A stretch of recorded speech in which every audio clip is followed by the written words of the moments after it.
if your mother was your ideal mother, what would that be like for you? Here's how I turned this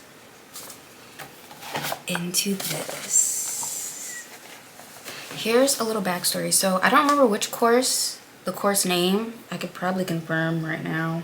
It was Intro to African and Caribbean Mental Health. And the final project was to create an original workbook. To pick a population, create an original workbook for that population, assisting them with a need.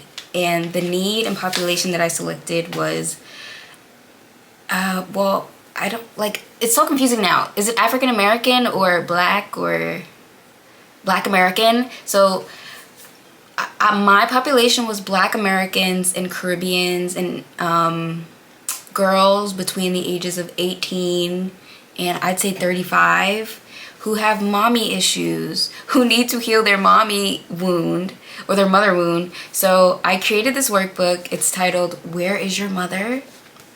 And it's titled Where is Your Mother? The Ultimate Workbook to Reparent and Heal Yourself After Surviving a Toxic and Traumatized Mother.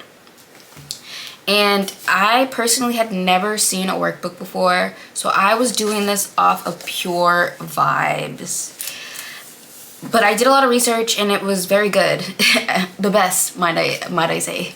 Not like I don't know how to put this politically correct, but not like being cocky, but it was pretty good. But essentially, when I hyperfixate on something, I don't break focus. So this took me about 10 hours in one day, and I just didn't move. Like, I think I went to bed at like 3 o'clock in the morning just finishing it. So I did it in Canva, and what's included is how I formatted it is I did a workbook overview. I included an ACE assessment for the individual completing the workbook to complete. If you're not familiar with ACEs, ACEs are adverse childhood experiences. And essentially what my objective for adding the ACEs assessment was to encourage the individual to assess their childhood and what they experienced from the perspective of an ACEs assessment. So ACEs assesses for traumatic events within your childhood. So we started off with your childhood and traumatic events within your childhood, but primarily related to your household and your family. Next, I included the resilience questionnaire to see that although you may have experienced some level of trauma, what key factors in your life contribute to your level of resilience. So that's also like history, like obtaining history for yourself. Then next, I included the mother-daughter life cycle, identity formation, and define protective factors, because in addition to ACEs, resilience, protective factors are also important to note, because what within your life, what systems and people within your life contributed to your success or lack thereof. So we have the mother-daughter life cycle, how our coping behaviors developed, self-esteem formation, do you have low self-esteem or not? And how do you tell? How do you identify it? And how does it manifest in Black women? The next was a SWOT analysis. And I've actually done this in session with a few of my clients, primarily those who struggle with their mother, like the relationship with their mom. So essentially why I included a SWOT analysis and how I explain it, like I keep it simple. I just explain how when you apply for a job and you're working at a job, sometimes they will do a SWOT analysis to determine if you're promoted, demoted, or fired. So they identify your strengths, your weaknesses, opportunities, and threats to your position. So I included the SWOT analysis in relation to somebody's mother. So my objective was to imagine a person completing this. They're sitting, they're thinking about their childhood, they're thinking about their relationship with their mom, and they're identifying, well, where did she excel? Strengths. Where did she fall short? Weaknesses. Opportunities, areas that could have assisted to improve her performance. And then there's threats, factors that impacted her ability to parent you to your level of standard. Because oftentimes parents say, well, I did the best that I could. But from your perspective, was that good enough? So through the SWOT analysis, that's what you're essentially answering. And then I also included like a little square of what's your mother's story? Who is your mother? So again, get history, backstory. If we were doing it in a session, I would do a genogram. And that's like a family tree of identifying different patterns and relationship correlations within someone's patterns. But obviously, you have to know what a genogram is and how to do a genogram to do that. So I didn't include a genogram. But I included something like adjacent. So what is your mother's story? Who is your mother? Think about her nationality, ethnicity, background, family history, sibling position, that is also in the genogram, identity, sexuality, relationship to others, things like that. Really sit and think and process your mother's story, your mother as a woman, your mother's childhood, things like that. But notice how the square is so tiny. And I also included little quotes from the book and the references that I utilize. Then the next page is stereotypes of the Black mother. It's broken down through the timeline. So there's Mammy, Jezebel, Sapphire, Welfare Queen, Claudian, one of my favorite movies. That's essentially what the movie's about. And then the urban teen. So stereotypes of Black motherhoods and then barriers to Black motherhood through the 18th, 19th, and 20th century are included here. So I broke it down by slavery, which is the 18th century, and then society now, which is like anti-Black racism throughout the 19th and 20th century, and how that impacts a Black woman's ability to mother and parent effectively. And I included this just to externalize your mother's parenting to a certain extent. So we can say that she fell short in this area, but can you also attribute it to societal pressure and societal limitations? So that's also why I included that there, to just kind of look at it from a holistic lens. And the next portion is the reparenting visualization. I really love visualizations because it allows you to take a more, I guess, solution-focused approach. Like, although the problem persists, so there's the miracle question and solution focus. So if the problem didn't persist, what would your life look like? So that's essentially what I'm asking you. If your mother was your ideal mother, what would that be like for you? And some of the questions to consider are, what are interactions like between you both? What does she think about you? How would you describe her to others? What does she say to you? How does she speak to you? Etc., etc. And obviously, you're not going to think about your current mother. You're going to think about your ideal mother. And I added a column for you to draw a picture of you and your ideal mother together. Because I don't know where the disconnect happened, but I think at a certain age, people just assume that adults don't like to color. But as a visual learner and as a visual person, I enjoy coloring. And I've found that in sessions, adults do like to color. So I felt like that was a good activity to add. And in doing the reparenting visualization, I also included follow-up questions for more processing. So some of the questions are, what is your definition of a mother? Does anyone come to mind? How are you coping with the loss of your idealized mother? If not, what aspects of your other mother are you still looking for within your mother? So an idealized mother, sometimes people, when they don't have the mother that they wish they had, the mother that they wish they wanted, they essentially create like this pseudo image of their ideal mother, and they feel a sense of loss because they know that they'll either never get that or they don't have that, essentially. So how are you coping with that? How are you coping with the idea that you may never get your idealized mother to a T? So that's just something to consider, all within the workbook.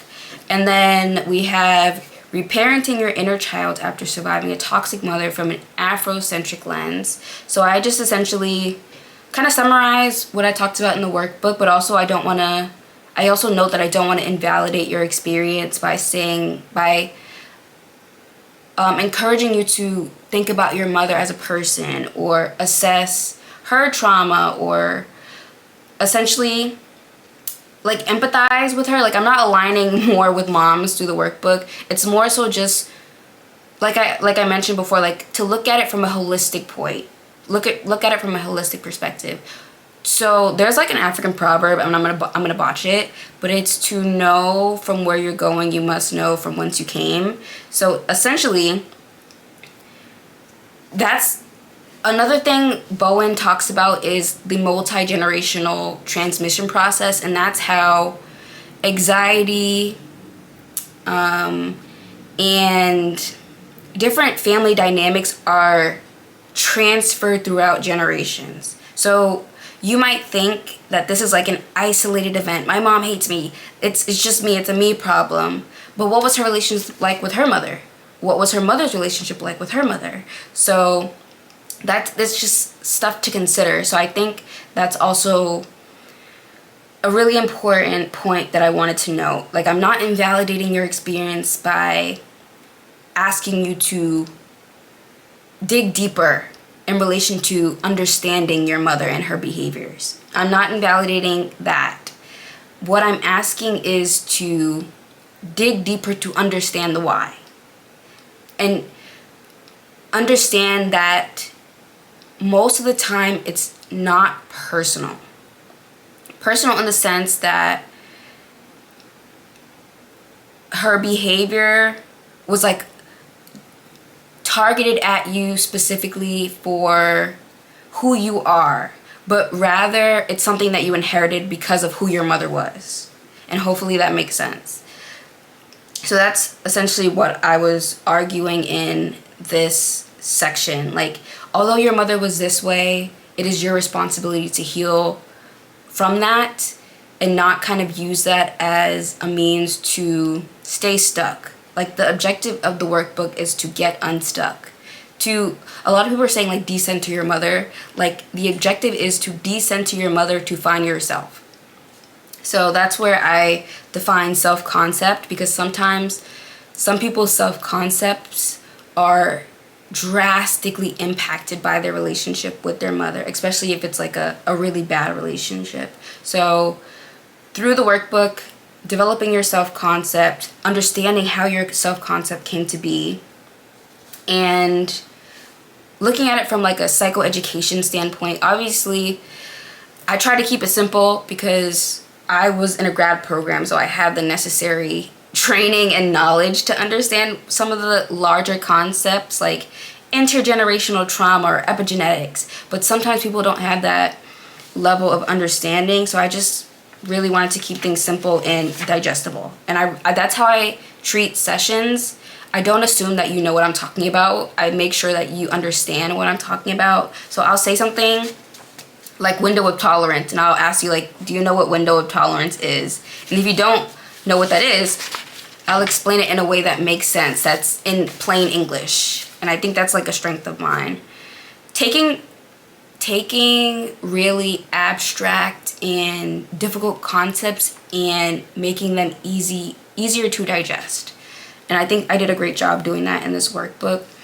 The next page is reparenting your inner child after surviving a toxic mother through an Afrocentric lens. So this is like an extended page. So this is more so about you. Now we're talking about you. So the first step to healing starts with utilizing the information obtained within the workbook to explore and develop your identity and progress from there. So some of the questions I ask on this page are, who are you? Areas of consideration, like the same questions we asked about your mom, now we're going to go ask you. Which aspects of your identity are influenced by your mother, and how important are they to you? More processing. And I added a note at the bottom that says, unfortunately, many moms may never heal from their trauma, acknowledge their role in their daughter's trauma, or become the mother that their daughter needed as a child.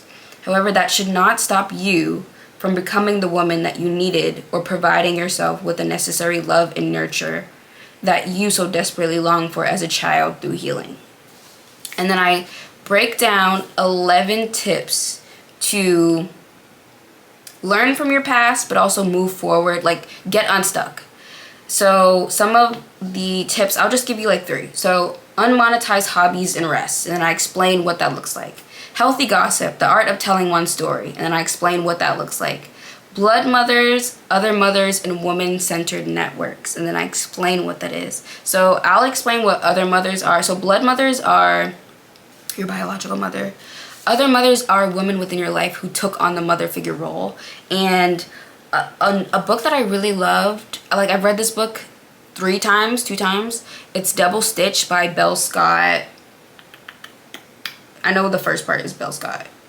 But I love that book because it displays motherhood, womanhood in a beautiful way, and it's an anthology, and I've mentioned before that I love anthologies down, so I really love that book.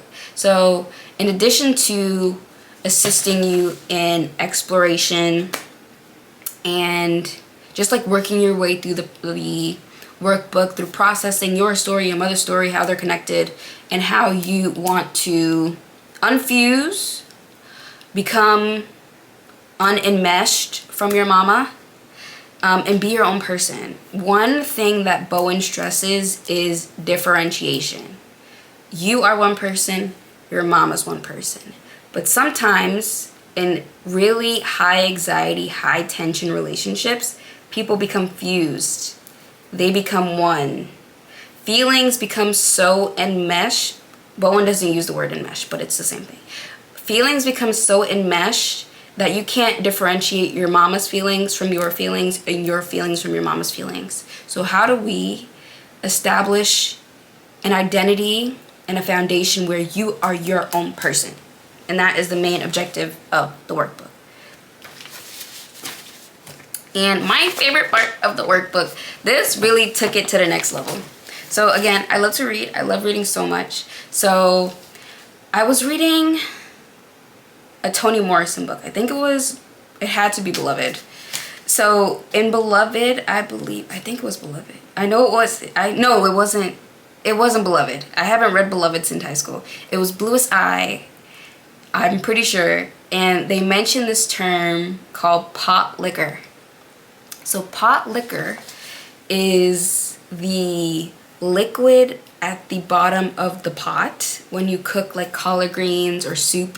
They said it's good for like your health, and usually when people are sick, they give them the pot liquor. So there was this book, a lot of people are familiar with it. It's called Chicken Noodle Soup for the Soul. So I put my own spin on it and I called it pot liquor for the soul. Like cooked so bad. So essentially what pot liquor for the soul is it's like chicken noodle soup for the soul, but yeah, it's like chicken noodle soup for the soul, but in book form, like multiple books. So with chicken noodle soup for the soul, you get like different topics to teach you and educate you about different things. But with pot liquor for the soul, you get different books, like a book club, to educate you on the black mother-daughter dynamic. And this list was curated wonderfully because I've read all these books throughout the course of my life, and I selected these books. I posted it on TikTok, which I probably shouldn't have done, and it went viral. But essentially how I selected each book. So the first book is, I put a picture of the book, and then I put why I chose the book. So the first book is Parent Like It Matters. I actually found this book in Arizona, and this is by Janice Johnson Diaz. She's Marley Diaz. I'm not gonna get it. We're just gonna call her D. So Marley D is the young woman who held like a book drive, and she collected so many books. She's like famous. I think she goes to Harvard now, but her mom wrote a book, and it's Parent Like It Matters. And I felt like this was a great parenting book, especially for young black girls, primarily young black girls who are navigating predominantly white spaces. And you're like, what's the correlation? But I think that's really important because oftentimes that's never really a conversation. And she really pointed out, like, if you want your child to frequent these spaces, here's a tip. Bring somebody along with them. Bring another black girl. Like, if you want your child to do ballet and she's the only black girl in there, you don't want her to feel isolated or less than or inferior simply because she is of the minority race within the space. So bring somebody along. Tell one of her friends to come along so that she's not the only one. And that way you're spreading the word, but you're also establishing community. And I'd never heard that tip before, so I was like, oh, that's really good. The next book is Advice for Black Daughters. And it's by, I included the book Letter to My Daughter by Maya Angelou. I've read this book 2-3 times. Really good. It's like it's essentially pot liquor for the soul, for sure, because it's a book that you go to for wisdom. It's a book that you go to for a warm hug in literature form. Maya Angelou, she didn't have daughters, but she was definitely mother for sure. Then we have Beloved. That's why I said Beloved. I personally I won't say I'll never read Beloved again, but I can't do it. I physically cannot do it. So I included Beloved, and I said, how far would you go to protect your daughter?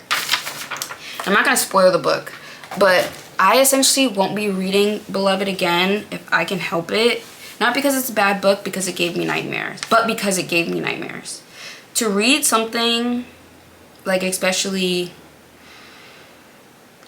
what's the word I'm looking for? Like ghost and stuff, I don't really like that. But with reading, like with watching a show, you're watching with your eyes. You're experiencing it with your eyes. But with reading, it's inside of your head. And I felt like Beloved was inside of my head. And I'm already afraid of the dark. Like, I'm not trying to make my life harder. So I probably will not be reading that book again. Hold on, somebody's. Oh, my tax guy's texting me. But yeah, then I included, let me see, 1, 2, 3, 4, 5, 6, 7, 8, 9, 10, 11, 12, 13, 14 books. Essentially, there to provide you with additional material to continue your healing and growth through literature. I love a good book. You can never go wrong. Another book that I'll throw in a freebie was Pearl Clay. I'm not good with names. So it's either Cleage or Clay. So Pearl Clay, she wrote this book called Things I Should Have Told My Daughter. And essentially what the book is about is she gifts her adult daughter her diaries. And as the reader, we are reading her diary entries, tea on top of tea. So I wrote how a mother shares her story with her daughter, because that's important. And I love this book. I stumbled upon it randomly. I don't even know how I stumbled upon it. Again, I read it in high school. A lot of my rich reading was independent reading in high school. So I found it in high school. And I think that's an important read, not only for the juicy tea, but to identify different ways to share your story with your daughter. Because another area of critique that I hear a lot is, I feel like I don't know my mom. And I don't know why that's doing that. I don't think the heat is even on. But yeah, I feel like I don't even know my mom. Like, to have lived with somebody, to have grown up with somebody and to not know them is really unfortunate. It's like living with a stranger, and then one day that stranger wants to hang out with you. but they also don't want to acknowledge, like, the different turmoil, abuse, neglect that you may have sustained as a result. So you can't transition your brain from abuser to now girlfriend because nothing was ever acknowledged. And that's a big barrier for a lot of women. I can't ignore what happened because you refuse to acknowledge it. And I can't move forward, I think, or they may think, because there's no reconciliation. And I talk about that a little bit in the book the video that I made about the books that I read in grad school that really helped me.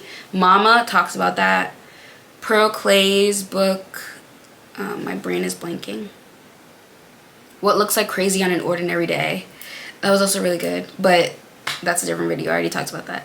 So the next page, and we're almost done, is a watch list. So in addition to books to read, I included movies to watch for all my visual learners. And I included some of my favorite Black mother-daughter movies. When I was younger, I used to scour the internet looking for Black mother-daughter movies.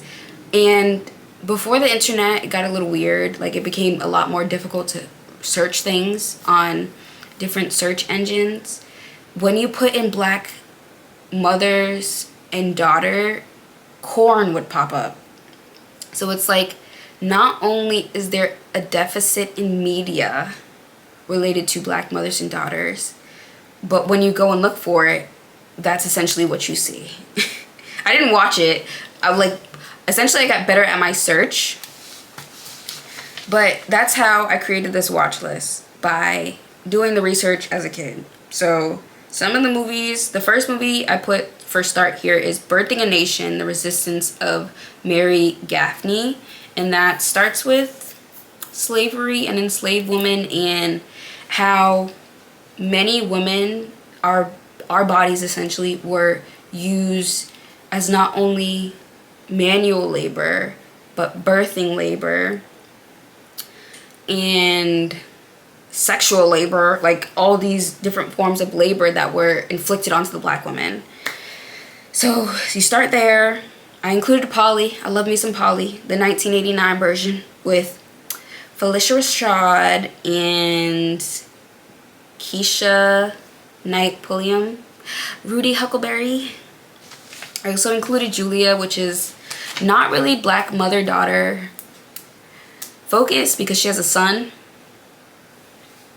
And that's not really what this workbook's about, but I think it's important. I included that because Julia was the first non-stereotypical role of a Black woman on television, and they made her a single mother.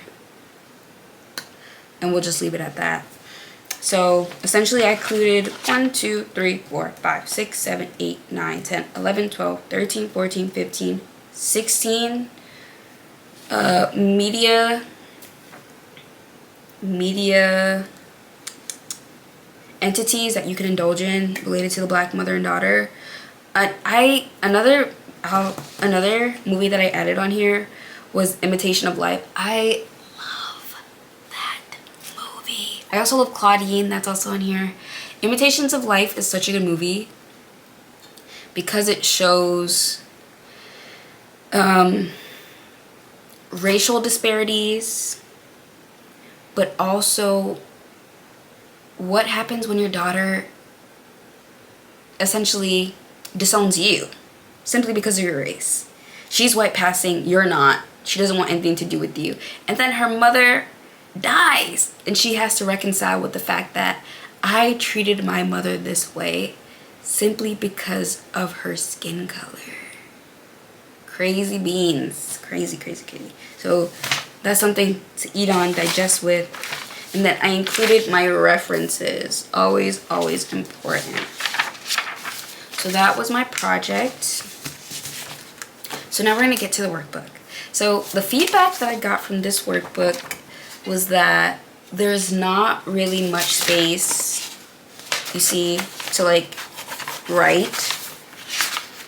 Again, this is my first workbook, so I didn't know, like, I thought it was more like a book, like information heavy. So I just included information, not knowing that people actually have to work in the book. So that's when I created this. Put it up close. Oop. And this process took 2 days, essentially, maybe 3. Not including the shipping and stuff. But here's how I changed it. Here are some of the changes that I made. Obviously, you could do the workbook online, and the version online is fillable, and it's both black and white. But in this one, it's more colorful, and I included a picture of Willona and Penny, and I explained why I did that in the workbook. I still keep it in here, but I changed it. I removed this picture, obviously for copyright reasons. I don't own this picture, so I didn't want to include it on the workbook and then get in trouble in the future, even though this picture is like really important to me. And I explain why in the workbook. So that was the first change. I changed the cover, and I did research on what workbook covers actually look like, and I made it like super girly, super cute, super pink.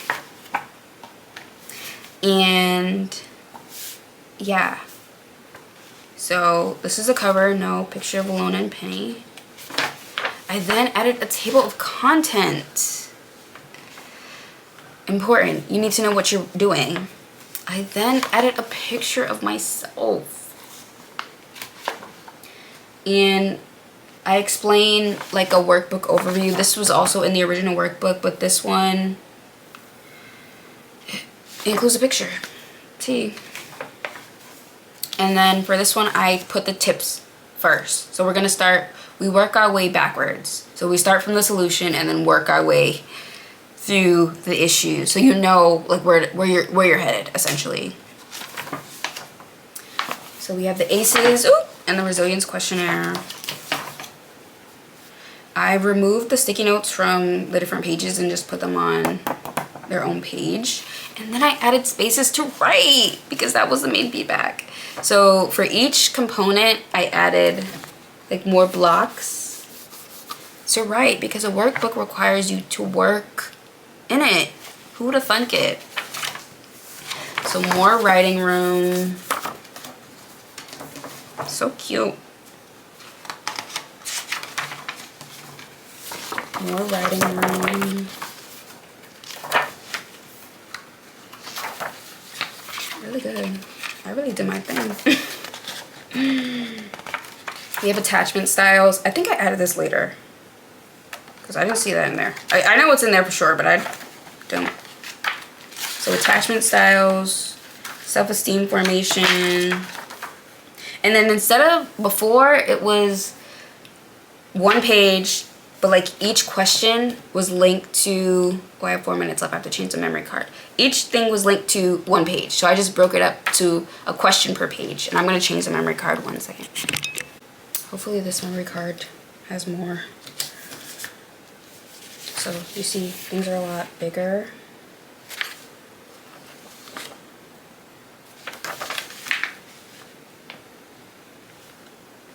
And it's black and white. Except for this page. Oh, this is also new. So I included what did you learn from your mother? And this is like a rapid, if you were in session, it would be like a call and response type of situation where I would essentially ask you, okay, we're gonna do an exercise where we're gonna answer the question, what did you learn from your mother? Quickly answer each question. So I'm gonna prompt you and you're gonna answer it quickly.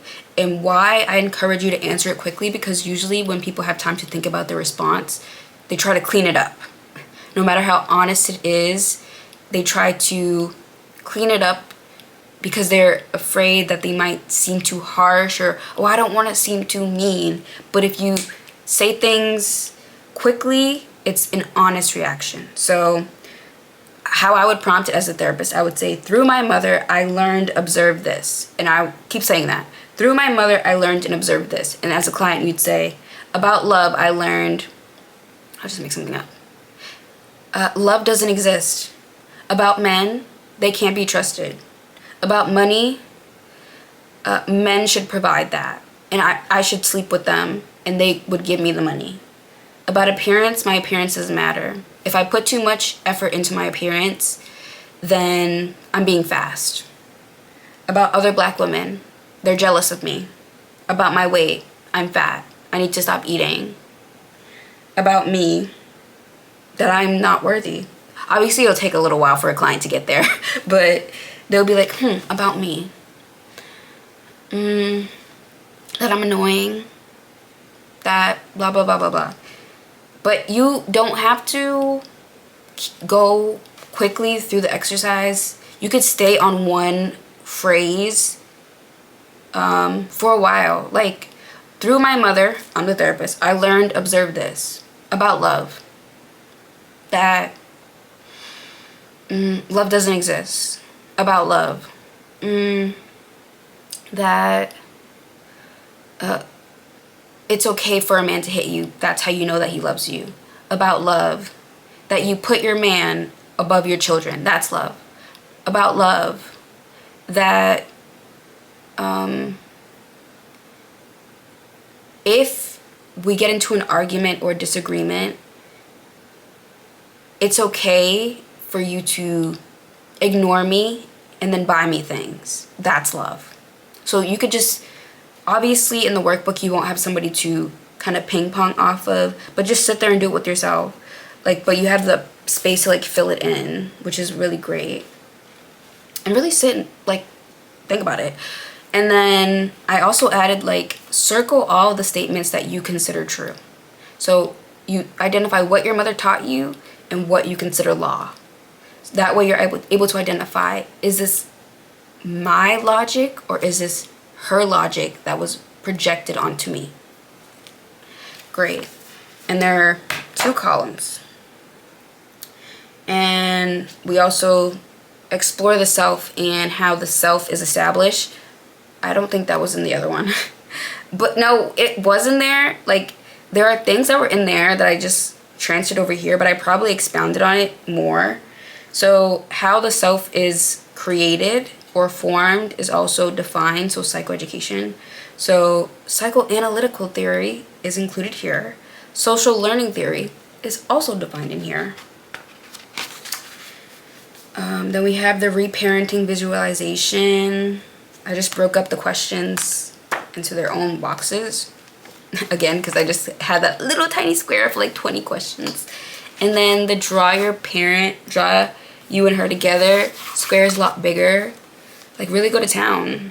Really get colorful. Make it good. And then follow-up questions. And then we have the reparenting section. The squares are still the same. Obviously, this is like a tiny book. But this is new. This wasn't in there. Because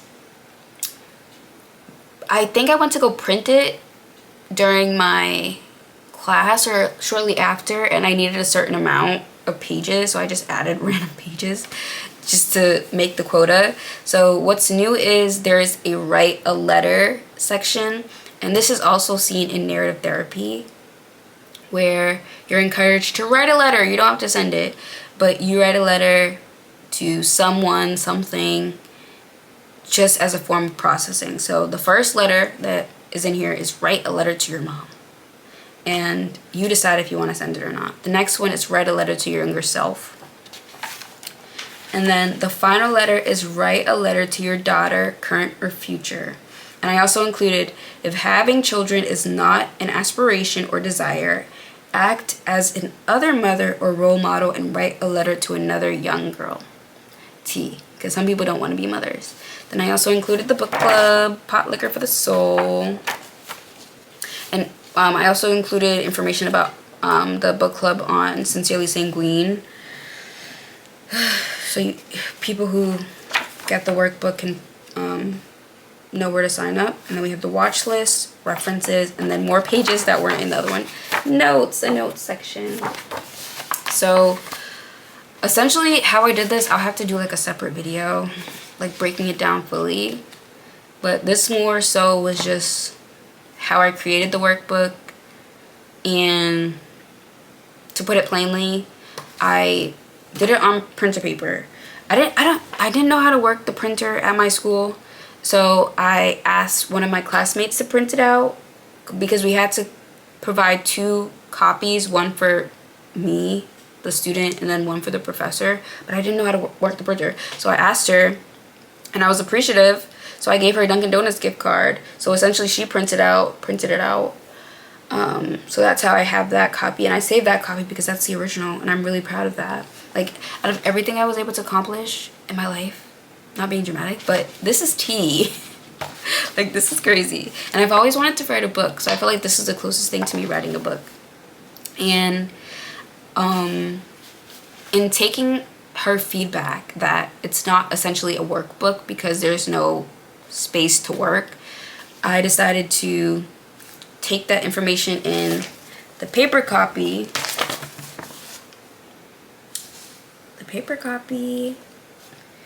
and transfer it over here to the booklet copy. And they didn't have the paper I wanted where I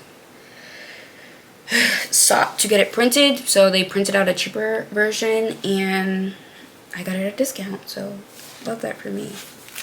So I'm really excited. Obviously I'm not sure how far this will go. People have purchased it and they've said really great things about it, and to think that this was a project.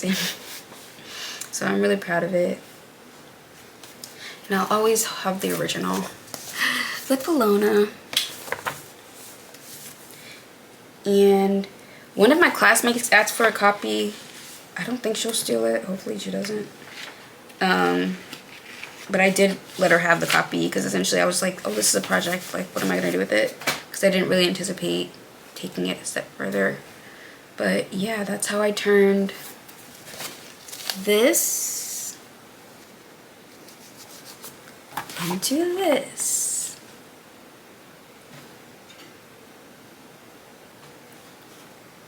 The thumbnail.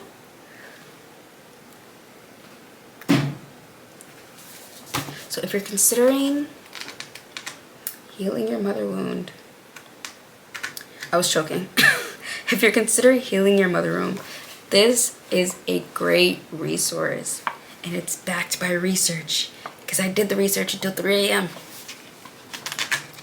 So yeah, get yourself a copy. It's also available for iPad or tablet. So there's like an e-version. So yeah, my name is Dasia. I'm a therapist in Massachusetts.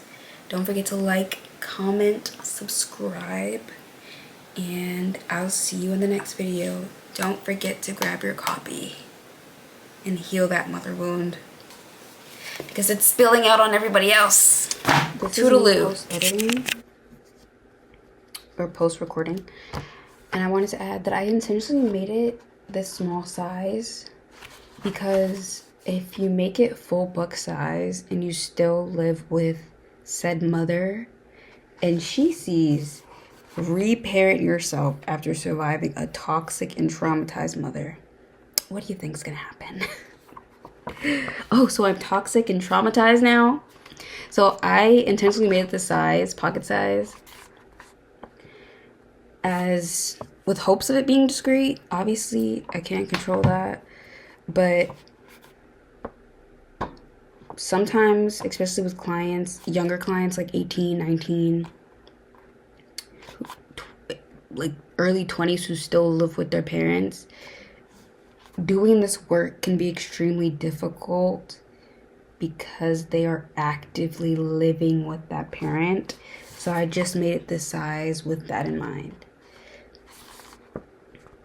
And it's cute. This is like something, if you have your own bathroom, keep it in the bathroom.